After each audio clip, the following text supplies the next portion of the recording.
ప్రభు అయిన యేసు ప్రభువారు సిలువలో పలికినటువంటి మొట్టమొదటి మాట, తండ్రి వీరేమి చేయుచున్నారో వీరు ఎరుగరు గనుక వీరిని క్షమించుడి. ప్రజల పాప పరిహారం కోసం సృష్టికర్త అయినటువంటి దేవుడు ఈ లోకానికి దిగివచ్చి సర్వలోక మానవాళి పాపము నుంచి విడిపించబడాలి, రక్షించబడాలి అనేటువంటి ఒకే ఒక ఉద్దేశంతో యేసు ప్రభువారు సిలువ మ్రాను మీద సుమారుగా 6 గంటల పాటు వ్రేలాడారు. మొదటి 3 గంటలు ఆయన 3 మాటలు పలికితే చివరి 3 గంటలు కూడా ఆయన 4 మాటలు పలికారు. మొట్టమొదటి మాట ఆయన క్షమాపణతో నిండినటువంటి మాట ఆయన పలికాడు. నిజంగా ఒక వ్యక్తి మరణించే ముందు పలికేటువంటి మాటలు అత్యంత ప్రాధాన్యతను సంతరించుకుంటాయి. ఎవరైనా కానీ మరణించే ముందు ఏం మాట్లాడారు అని చెప్పి అందరూ కూడా ఆరా తీస్తూ ఉంటారు కదా. అలాగే యేసు ప్రభువారు మరణించే ముందు విలువైనటువంటి 7 మాటలు ఆయన పలికారు. ప్రపంచాన్ని ఆ 7 మాటలు కూడా ప్రభావితం చేశాయి. యేసు ప్రభువారు ఈ లోకానికి దిగివచ్చి 33.5 సంవత్సరాల పాటు విలువైనటువంటి అత్యంత ప్రభావాన్వితమైనటువంటి జీవితాన్ని జీవించి 3.5 సంవత్సరాల పాటు ఆయన సేవ చేసి చాలా అద్వితీయమైనటువంటి బోధలు ఆయన 3.5 సంవత్సరాల పాటు చేసి ప్రపంచాన్ని ప్రభావితం చేసినటువంటి గొప్ప శక్తిగా, గొప్ప వ్యక్తిగా ఆయన చరిత్రలో నిలవబడి ఆయన మరణించే ముందు సిలువలో కాళ్ళకి చేతులకి మేకులు దిగగొట్టబడ్డాయి. తల మీద ముండ్ల కిరీటం పెట్టబడింది. పక్కలో బల్లెపు పోటు పొడవబడింది. అలాగే శరీరం అంతా కూడా రక్తసిక్తమైంది. సుమారుగా 5,000కి పైగా గాయాలు ఆయన శరీరం అంతా కూడా పొడవబడ్డాయి. ఎన్నో రకాలైనటువంటి హింసలు, కష్టాల గుండా ఆయన శిలువ మరణము గావించబడ్డాడు. ఈ పరిస్థితుల్లో ఆయన నోట్లో నుంచి వచ్చినటువంటి మొట్టమొదటి మాట క్షమతో నిండి ఉంది. చుట్టుపక్కల సైనికులు ఉన్నారు, బంట్రోతులు ఉన్నారు, సైన్యాధిపతులు ఉన్నారు, రోమా సైనికులు ఉన్నారు. వీరందరూ కూడా చూస్తూ ఉన్నారు యేసు ప్రభు ఏం మాట్లాడతాడు, ఆయన నోట్లో నుంచి ఏం మాట వస్తుంది మొట్టమొదటిగా అని వారందరూ కూడా ఎదురు చూస్తున్నటువంటి సందర్భంలో ఆయన మాట్లాడాడు, తండ్రి వీరు ఏమి చేయుచున్నారో వీరు ఎరుగరు గనుక వీరిని క్షమించండి. ఎలా వస్తుందండి ఆ మాట? నిజంగా ఒక మానవుడి నోట్లో నుంచి ఆ మాట వస్తుందా? యేసు ప్రభు సామాన్యమైనటువంటి మనిషి అయితే, అందరిలాంటి మనిషి అయితే ఆయన బహుశా ప్రతీకారంతో మాట్లాడి ఉండుండొచ్చు. ఆయన ఇతరులని వేధించేటువంటి మాటలు మాట్లాడుతూ ఉండుండొచ్చు. బహుశా దేవుణ్ణి కూడా ఎదిరించేటువంటి మాట మాట్లాడుతూ ఉండుండొచ్చు. కానీ ఎక్కడి నుంచి వచ్చిందండి ఆ మాట? ఎలా వచ్చిందండి ఆ మాట? క్షమతో నిండినటువంటి మాట. అంత కష్టాలలో, అన్ని హింసలలో, అన్ని వేదనలలో, అంత రక్తసిక్తమైనటువంటి దేహంలో నుంచి ఆ మాట ఎలా వచ్చిందండి? ఆ హృదయములో నుంచి ఆ మాట రావాలి అని అంటే ఆయన హృదయం అంతా కూడా ఎంత ప్రేమతో నిండి ఉండాలండి. ఒకసారి ఆలోచించేయండి. యేసు ప్రభు వారి లోకానికి వచ్చింది ఏదో మతాన్ని స్థాపించడానికో, ఇతరులని హింసించడానికో, ఇతరులని వేధించడానికో కాదు. వేదనలో నుంచి కూడా ఆయన ప్రేమను పంచడానికి, ప్రపంచానికి ప్రేమను అందించడానికి ఆయన ఈ లోకానికి వచ్చాడు. యేసు ప్రభువారు పలికినటువంటి యొక్క మొట్టమొదటి మాటలో ప్రాముఖ్యంగా ఒక 3 విషయాలను ఈ రోజున మనం గమనిద్దాము. మొట్టమొదటిగా ఆ మాట ప్రార్థనని సూచిస్తుంది, రెండవదిగా క్షమాపణని సూచిస్తుంది, మూడవదిగా విజ్ఞాపనని సూచిస్తుంది. ఆ మాటలో ప్రార్థన స్పష్టంగా మనకు కనిపిస్తుంది. ప్రార్థన అనగా దేవునికి మనకి మధ్య ఉన్నటువంటి ఒక అనుసంధానము, అవినాభావ సంబంధాన్ని ప్రార్థన అని మనం పిలుస్తాం. ఇక్కడ కూడా యేసు ప్రభువారు తన చివరి గడియలలో, చివరి అంకములో, చివరి నిమిషాలలో, తన ప్రాణాన్ని విడిచిపెట్టేటువంటి సమయంలో ఆయన అందరూ కూడా హింసిస్తున్నటువంటి పరిస్థితుల్లో, చుట్టుపక్కల అందరూ కూడా శత్రువులు గుమ్మిగూడినటువంటి ఆ పరిస్థితుల్లో ఆయన మొట్టమొదటిగా ప్రార్థన చేయడానికి ఆయన ఉపక్రమించాడు. ఆయన 3.5 సంవత్సరాల పాటు ఆయన యొక్క జీవితం అంతా కూడా దేవునితో పెనవేసుకుని ఉంది. ఆయన యొక్క సంబంధం తండ్రి అని చెప్పి ఆయన నోట్లో నుంచి పలుకుతున్నాడు అని అంటే, మొట్టమొదటి మాట తండ్రి అని చెప్పి ఆయన నోట్లో నుంచి వచ్చింది అని అంటే, తండ్రితో యేసు ప్రభు వారికి ఉన్నటువంటి సంబంధం ఎంత బలీయమైనదో, ఎంత శక్తివంతమైనదో, ఎంత అనుసంధానము తండ్రితో యేసు ప్రభు వారికి ఉందో ఒక్కసారి మనం గమనించాలి.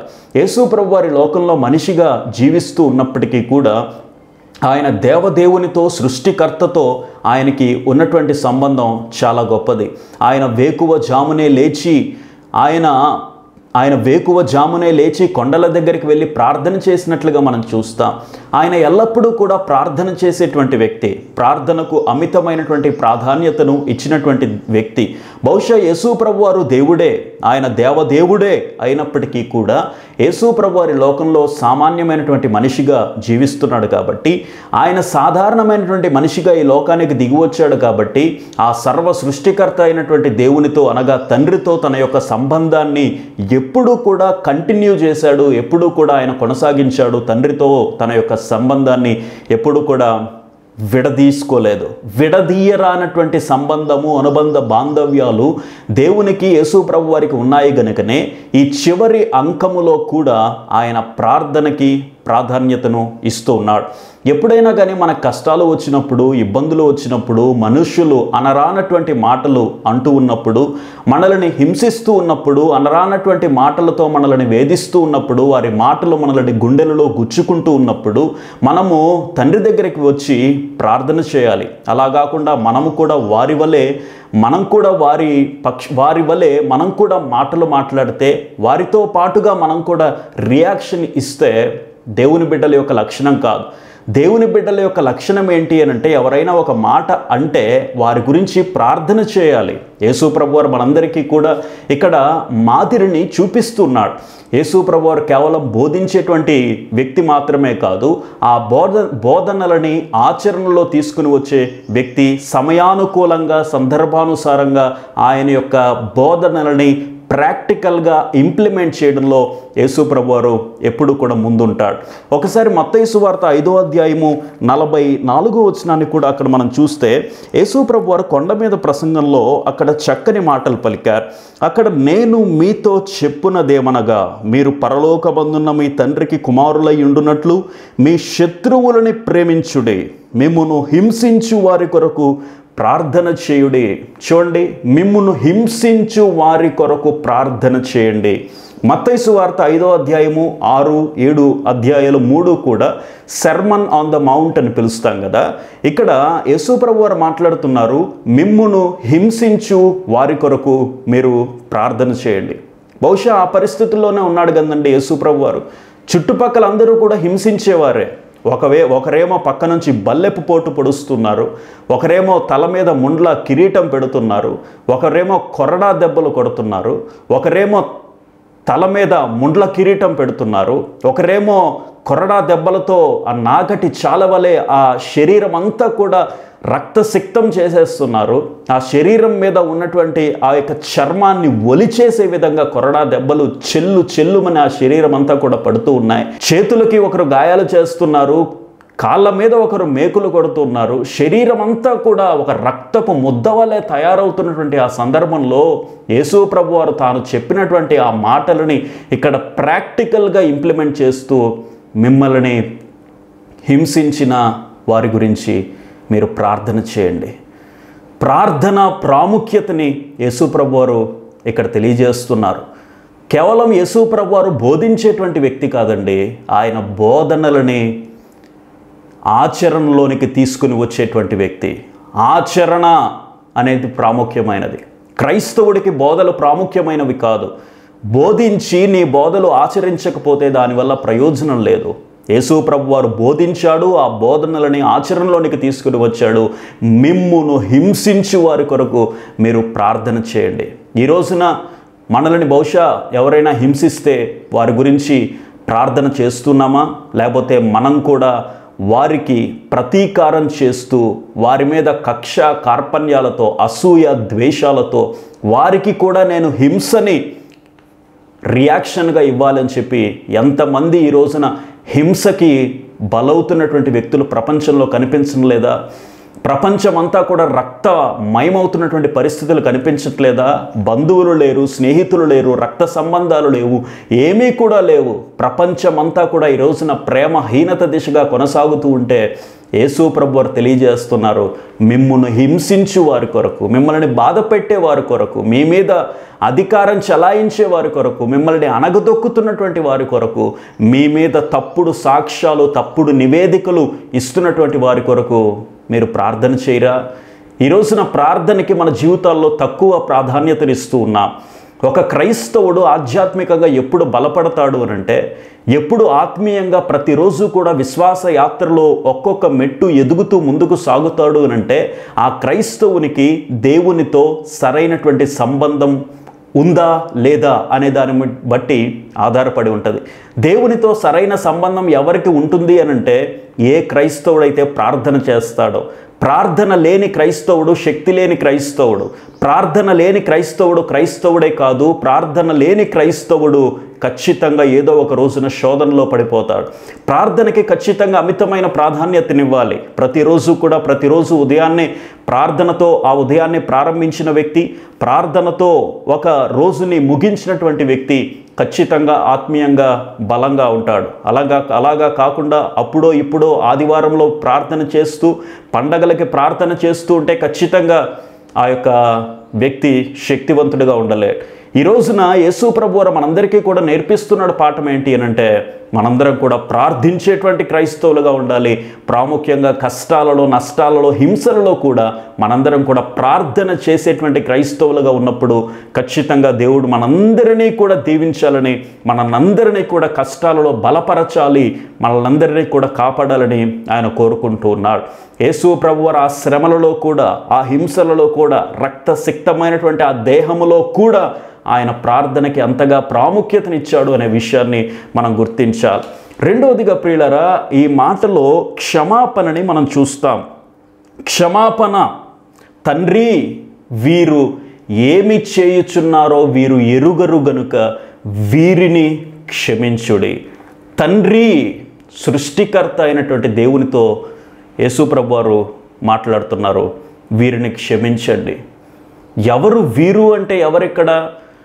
వీరు అంటే ఎవరిని ఉద్దేశించి యేసు ప్రభువారు మాట్లాడుతున్నారు అని అంటే, బహుశా చుట్టుపక్కల చాలామంది ప్రజలు ఉన్నారు. బంట్రోతులు ఉన్నారు, సైనికులు ఉన్నారు, సైన్యాధిపతులు ఉన్నారు, రోమా సామ్రాజ్యానికి సంబంధించినటువంటి ఉద్యోగులు ఉన్నారు, కొరడాలు పట్టుకున్నటువంటి వ్యక్తులు ఉన్నారు. అప్పటి వరకు ఆయనను హింసిస్తూ, గేలి చేస్తూ, ఉమ్మివేస్తూ చుట్టుపక్కల ప్రజలందరూ కూడా ఆయనను వేధిస్తూ, హింసిస్తూ ఉన్నటువంటి ప్రజలందరూ కూడా చుట్టుపక్కల ఉన్నారు. బహుశా యేసు ప్రభువారు వారిని ఉద్దేశించే వీరిని క్షమించమని చెప్తూ ఉన్నారు. అంత మాత్రమే కాదు, యేసు ప్రభువారు కేవలం చుట్టుపక్కల ఉన్నటువంటి వ్యక్తులని మాత్రమే క్షమించడానికి ఆయన ఈ లోకానికి రాలేదండి. కేవలం వాళ్ళు మాత్రమే క్షమార్హులు కాదు. ఇంకా ఎవరెవరో తెలుసా? ఈ భూమి పుట్టక ముందే ఈ భూలోకంలో నివసిస్తున్నటువంటి ప్రతి మనిషి, ప్రతి వ్యక్తి క్షమించబడాలి. అదే ఆయన యొక్క ఆశయం, అదే ఆయన యొక్క ఆలోచన. ఆయన యొక్క ఆదర్శ వ్యక్తిత్వం ఎక్కడ ఉంది అనంటే, ప్రపంచ ప్రజలని క్షమించబడాలి. దేంట్లో నుంచి ప్రజలు క్షమించబడాలి అనంటే, పాపములో నుంచి క్షమించబడాలి. ఎందుకోసము అనంటే, ప్రతి మనిషి కూడా ఈ లోకంలో పాపముతో జన్మిస్తున్నాడు కాబట్టి, పాపములో జన్మిస్తున్నాడు కాబట్టి ఆ వ్యక్తి క్షమించబడాలి అని చెప్పి యేసు ప్రభువారు కోరుకుంటున్నారు. అందును బట్టి వీరు క్షమించబడాలి అని చెప్పి యేసు ప్రభువారు ఇష్టపడుతున్నారు. నిజంగా చుట్టుపక్కల ఉన్న వారందరూ కూడా హింసిస్తూ ఉంటే ఎవరు క్షమిస్తారు? బహుశా ఆ స్థానంలో మనముంటే ఖచ్చితంగా వారి పట్ల ప్రతీకారేచ్ఛతో రగిలిపోయే వాళ్ళం. నాకు కానీ ఈ ఛాన్స్ వస్తే ఖచ్చితంగా మిమ్మల్ని ఏదో ఒకటి చేస్తాను, నాశనం చేస్తాను అని చెప్పి మనమైతే వారి పట్ల ప్రతీకారంతో రగిలిపోతూ ఉండేవాళ్ళము. ప్రతీకారేచ్ఛ బహుశా మనలో ఉంటుందేమో. ప్రతి దాడులు చేయాలని చెప్పి మనం ఆలోచిస్తూ ఉంటామేమో. కానీ యేసు ప్రభువారి హృదయం ఎంత దయ, ఎంత ప్రేమ, ఎంత కనికరము. ఆ హృదయం అంతా కూడా జాలి, ఆ హృదయం అంతా కూడా ప్రేమ. ఏ పరిస్థితులైనా కానీ తట్టుకొని నిలవబడేటువంటిది ప్రేమ, జాలి, కృప, కనికరము, కటాక్షముతో నిండినటువంటి ఆ హృదయంలో నుంచి ప్రతీకారముతో నిండినటువంటి మాట రాలేదండి. ఆ హృదయంలో నుంచి వచ్చినటువంటి మాట క్షమించబడాలి. ఈ ప్రజలు క్షమించబడాలి అని చెప్పి యేసు ప్రభువారు మాట్లాడుతున్నారు. ఎంత మంచి హృదయం అది! యేసు ప్రభువారికి క్షమించేటువంటి ఆ గుణము లేకపోయి ఉండుంటే ఈ రోజున నీవు నేను కూడా పాపంలో నుంచి బయటికి వచ్చేవాళ్ళమా?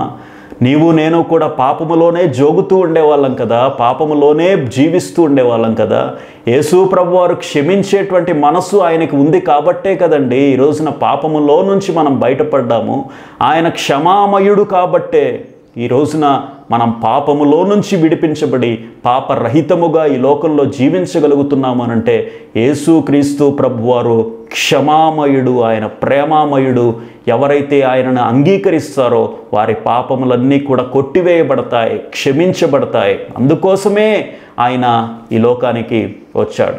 ఇక్కడ యేసు ప్రభువారు తండ్రిని వేడుకుంటూ ఉన్నాడు, అయ్యా వీరిని క్షమించు ప్రభువా అని చెప్పి యేసు ప్రభువారు తండ్రితో మాట్లాడుతున్నారు, తండ్రిని రిక్వెస్ట్ చేస్తున్నారు. దేనికోసం?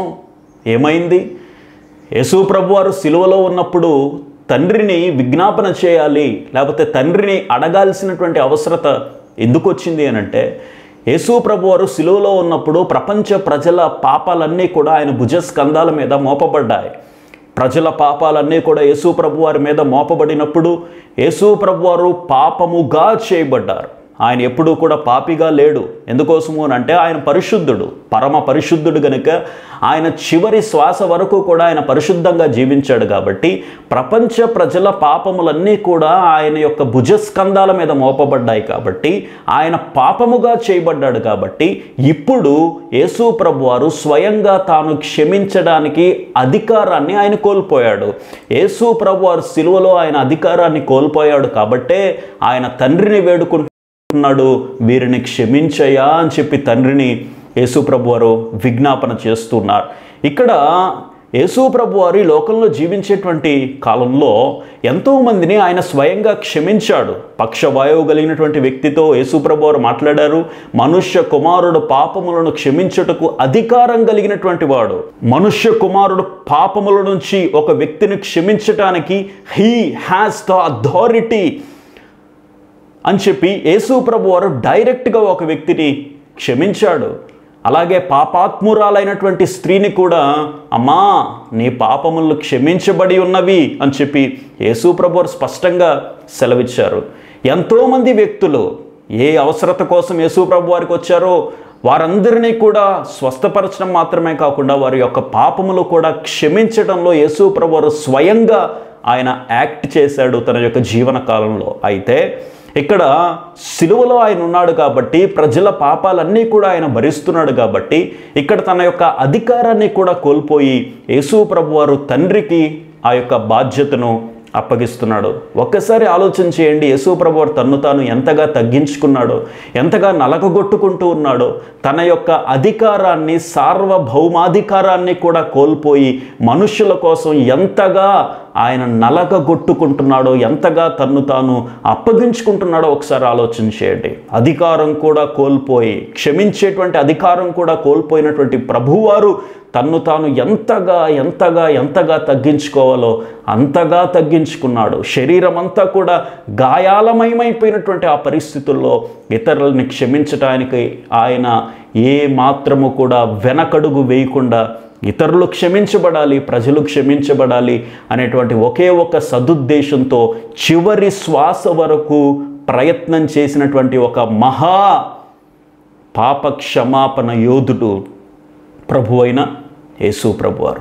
ఎవరైతే యేసు ప్రభువారిని నమ్ముకుంటారో, విశ్వసిస్తారో, నా కోసం ఆయన లోకానికి వచ్చి ఆ కలువరి శిలువ మీద మరణించి ఆయన పునరుద్ధరణగా తిరిగి లేచాడు, నా కోసమే, నా పాపములు కోసమే ఆయన కలువరి శిలువలో రక్తాన్ని కార్చాడు, విలువైన అమూల్యమైన రక్తాన్ని ఆయన కార్చాడు అని చెప్పి ఎవరైతే విశ్వసిస్తారో, ఎవరైతే అంగీకరిస్తారో ఖచ్చితంగా వారి పాపములు క్షమించబడి ఉన్నాయి.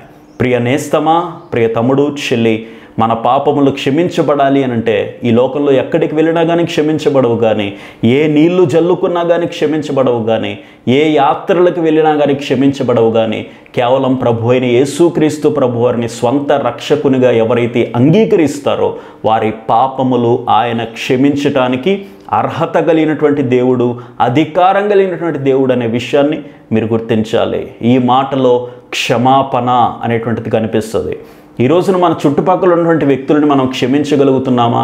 ఎవరైనా ఒక మాట అంటే మనం కూడా 2 మాటలు అంటున్నామే. ఎవరైనా ఒక అనరానటువంటి మాట అంటే నన్నంటావా, నన్ను అనేటంత వాడివా నువ్వు అని చెప్పి ఇతరుల మీద డాంబికాలకు పోతామే, ఇతరుల మీద పైకి లేస్తామే. క్షమించే హృదయం నీకు లేదా? క్షమించే మనస్సు నీకు లేదా? ఏదైనా ఎవరైనా మాట అంటే సర్లే పోనివ్వు అని చెప్పి క్షమాపణతో నిండినటువంటి మనస్సు మనకు ఉండాలి కదా. ఎవరైనా కానీ ఏదైనా మాట అంటే పడేటువంటి వ్యక్తులుగా మనం ఉండాలి కదా. ఒక చెంప ఎవరైనా కొడితే మరో చెంప చూపించేటువంటి వ్యక్తులుగా మనం ఉండాలి కదా.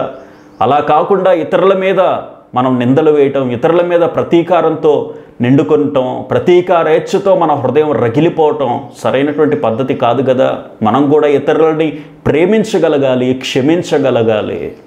పరలోకమందున్న మా తండ్రి, నీ రాజ్యము మాకొచ్చునుగాక అనేటువంటి ఆ యొక్క ప్రార్థనలో యేసు ప్రభువారు తెలియజేస్తూ, మీరు ఒకరినొకరు క్షమించిన ఎడల మీ పాపములు క్షమించబడతాయని చెప్పి యేసుప్రభు మాట్లాడారే. అనగా మన పక్కనున్నటువంటి వ్యక్తుల యొక్క పాపములు, లేకపోతే మన పట్ల వారు ప్రవర్తించినటువంటి తీరుని మనం క్షమించకపోతే మన పాపములు కూడా ఆ దేవుడు క్షమించడు. మన పాపములు కూడా క్షమించబడాలి అని అంటే మన చుట్టుపక్కల ఉన్నటువంటి వ్యక్తుల యొక్క దుశ్చర్యలని ఖచ్చితంగా మనం కూడా క్షమించగలగాలి. మనము క్షమించకుండా మన పాపములు క్షమించబడతాయి అని అనుకోవడం ఖచ్చితంగా అత్యాశే. అది అయ్యేటువంటి పని కాదు. ముందు మనం క్షమించాలి, ఇతరులని క్షమించాలి, ఇతరులని ప్రేమించాలి, ఇతరులని హక్కున చేర్చుకోవాలి, ఇతరులతో సమాధానం కలిగి ఉండాలి, ఇతరులతో సత్సంబంధం కలిగి ఉండాలి, ఇతరులతో సరైనటువంటి అవినాభావ సంబంధం కలిగి ఉన్నప్పుడు ఖచ్చితంగా దేవుడు నా పాపములు ఆయన క్షమిస్తాడు. యేసు రక్తము ప్రతి పాపము నుంచి మనల్ని విముక్తులుగా చేస్తుంది, మనల్ని విడుదల కలుగు చేస్తుంది. ప్రభు అయిన యేసుక్రీస్తు ప్రభు వారి యొక్క రక్తం, ఓన్లీ త్రూ జీసస్, యేసు ప్రభు వారి యొక్క రక్తము మాత్రమే ఒక పాపిని క్షమిస్తుంది. ఈ రోజున క్షమాపణ దొరకక అల్లాడిపోతూ ఉంటే, ఈ రోజున యేసు ప్రభు వారు నీకోసమే ఆయన సిలువలో మరణించాడు, నీకోసమే ఆయన గాయాల పాలయ్యాడు, నీకోసమే ఆయన సిలువలో తను నలగొట్టుకున్నాడు, నీకోసమే ఆయన రక్తాన్ని చిందించి మనందరి యొక్క పాపములు క్షమించబడాలి అనేటువంటి ఉద్దేశంతో యేసు ప్రభువారు తాను మరణానికి కూడా అప్పగించుకున్నాడు. రెండవదిగా ఈ మాటలో క్షమాపణని మనం చూడగలుగుతాం. అలాగే మూడవదిగా ఈ మాటలో విజ్ఞాపనని మనం చూస్తాం. విజ్ఞాపన అనగా ఇంగ్లీష్లో రిక్వెస్ట్ అని పిలుస్తారు. యేసు ప్రభువారు ఈ లోకానికి వచ్చి ఆయన శిలువలో మరణించేటువంటి క్రమంలో దేవునికి మనిషికి మధ్య ఆయన ఒక అనుసంధానకర్తగా ఆయన నిలవబడ్డాడు. ప్రపంచంలో ఉన్నటువంటి మనుషులందరి పక్షాన ఆ సర్వలోక సృష్టికర్త అయినటువంటి దేవునికి మధ్యలో ఒక వారధిగా, ఒక అనుసంధానకర్తగా వీరి ఇరువురిని కూడా ఏకం చేయాలి అనేటువంటి ఒక అద్భుతమైనటువంటి మధ్యవర్తిగా ప్రభు అయిన యేసు ప్రభువారు ఆయన విజ్ఞాపన చేస్తున్నాడు, రిక్వెస్ట్ చేస్తున్నాడు. విజ్ఞాపన అనేటువంటి మనస్సు యేసు ప్రభువారిలో కనిపిస్తుంది. ప్రార్థన చేసేటువంటి వారు మాత్రమే కాదు యేసు ప్రభువారు, ఆయన విజ్ఞాపన కూడా చేస్తున్నాడు. ఇక్కడ ప్రజల యొక్క పాపాలు క్షమించబడాలి, ప్రజలు పాప విముక్తులు కావాలి, ప్రజలు పాప పరిహారులు కావాలి, పాపము నుంచి విడుదల పొందాలి, ప్రతి మనిషి కూడా పరిశుద్ధుడు కావాలి, ప్రతి మనిషి కూడా నీతిమంతుడు కావాలి అని చెప్పి ప్రభు అయిన యేసు ప్రభువారు దేవునికి విజ్ఞాపన చేస్తున్నాడు. ఈ రోజున యేసు ప్రభువారు అనుసంధానకర్తగా ఉన్నాడు, ఆయన మధ్యవర్తిగా ఉన్నాడు, వారధిగా ఉన్నాడు. కాబట్టే శత్రువులమైనటువంటి మనకు పాప క్షమాపణ అనేది వచ్చింది. ఆయన అనుసంధానకర్తగా లేకపోతే దేవునికి మనకి సంబంధం లేదు. దేవుడు పరిశుద్ధుడు, మనం పాపులము. ఆ మహాదేవుడు, ఆ మహాపరిశుద్ధుడైనటువంటి దేవుడు పాపులమైనటువంటి మనకి ఏ పొంతన కూడా లేదు, ఏ విధంగా కూడా సరిపోల్చుకోవడానికి కూడా సరితూగనటువంటి పరిస్థితుల్లో ఉంటే యేసు ప్రభువారు విజ్ఞాపన ద్వారా, ఆయన రిక్వెస్ట్ ద్వారా ఆ దేవదేవుడు సకల ప్రజల యొక్క పాపములని ఆయన క్షమిస్తున్నాడు.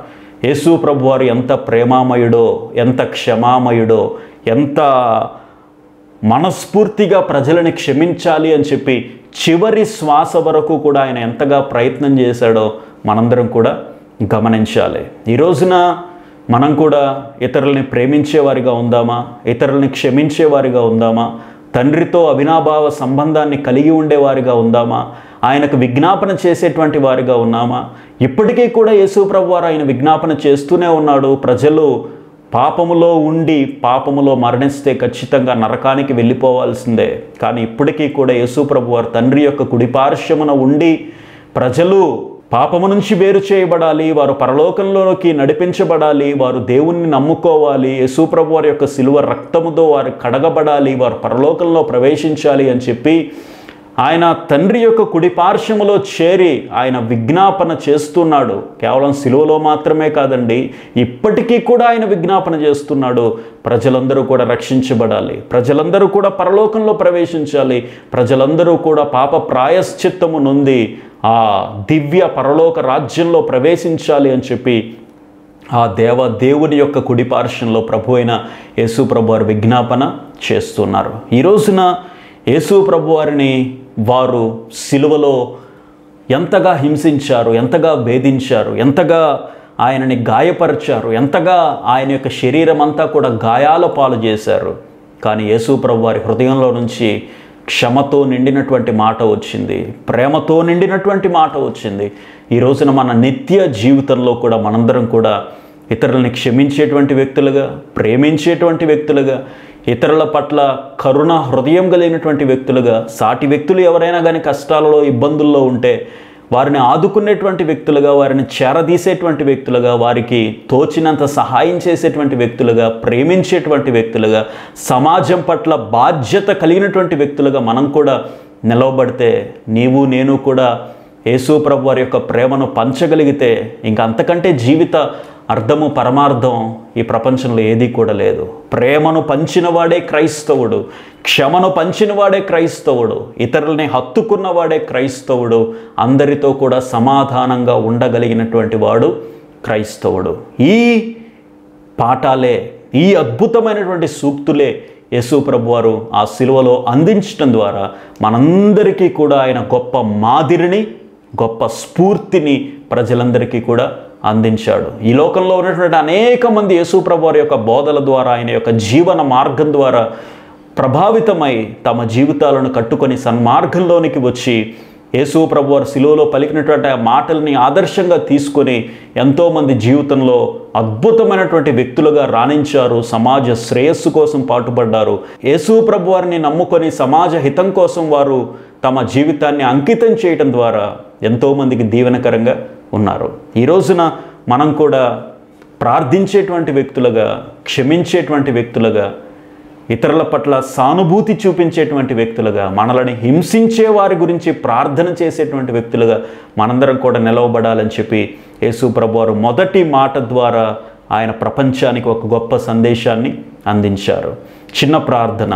పరిశుద్ధుడా, జీవం కలిగిన తండ్రి, మీరు సిలువలో పలికినటువంటి ఆ మొదటి మాట నాయనా, ప్రార్థన, క్షమాపణ, విజ్ఞాపన, మేము కూడా మా జీవితంలో ప్రార్థనకి ప్రాముఖ్యతనివ్వడానికి, ఇతరులని క్షమించేటువంటి మనుషులుగా మేము ఉండటానికి, విజ్ఞాపన చేసేటువంటి వ్యక్తులుగా ఉండటానికి అయా మమ్మల్ని సరిచేయండి, సరిదిద్దండి, సరైనటువంటి మార్గంలో మమ్మల్ని నడిపించి నీవు సిలువలో పలికినటువంటి అమూల్యమైనటువంటి మాటలు మా జీవితంలో ప్రభా గొప్ప కార్యాలు చేయటానికి, నూతన మార్గంలో మమ్మల్ని నడిపించడానికి మీరే సహాయం చేసి నడిపించమని ఈ యొక్క శుభ శుక్రవారం దినాలలో నాయన మేమందరము కూడా నీ యొక్క మాటలని ఆలోచించటానికి, అంగీకరించటానికి, అవలంబించటానికి, ఆచరించటానికి మీరే మాకు కృప చూపించి నడిపించమని యేసుక్రీస్తు వారి శక్తిగల నామములో ప్రార్థిస్తున్నాము తండ్రి. ఆమేన్.